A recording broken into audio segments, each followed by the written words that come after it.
அப்பா சொல்கிறதும் நம்ம சொல்கிறதுக்கும் ஒத்தே போகாது. அவங்களுடைய பாயிண்ட் ஆஃப் வியூ வேறவா இருக்கும். என்னமோ உனக்கு சுத்தமாக புரியவே புரியாது, நான் என்ன சொல்கிறேன்னு கனெக்டே ஆக மாட்டேங்குது உனக்கு, போ அப்படின்மோ. ஸோ இது வந்து வெரி வெரி நேச்சுரல்.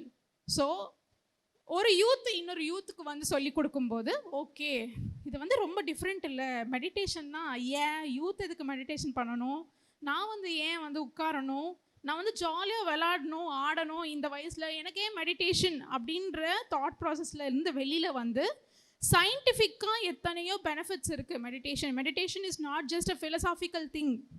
நம்ம பிரெயினில் எவ்வளோ பேட்டர்ன்ஸ் சேஞ்ச் ஆகுது, நியூரல் நெட்வொர்க்ஸ் எப்படி க்ரியேட் ஆகுது, அந்த பிரெயினுடைய ஸ்ட்ரக்சர் மொத்தமே கூட டிஃப்ரெண்ட்டாக மாற்றும் meditation. It has that power.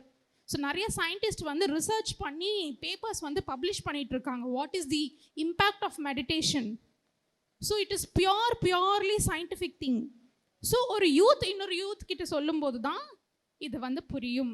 So நீங்கள் வந்து எல்லா மெடிடேஷன் பண்ணுற யூத்துக்காக அந்த க்ரியேட் பண்ண பிளாட்ஃபார்ம் தான் இந்த பைமா. ஸோ நீங்கள் யூத்தாக இருந்து நீங்கள் மெடிடேஷன் பண்ணுறீங்கன்னா you should be the first person to be in பைமா. பைமா is yours my dear friends. யாரெல்லாம் 15 இயர்ஸ்லேருந்து 35 இயர்ஸ், ஸோ இவங்க எல்லாருமே பைமாவில் ஜாயின் பண்ணலாம். ஸோ 15 இயர்ஸ்க்கு கொஞ்சம் 14, 13 ஆனால் நீங்கள் மெடிடேஷன் பண்ணுறீங்கன்னா கண்டிப்பாக you are also welcome. So all meditators, young masters all welcome to பைமா.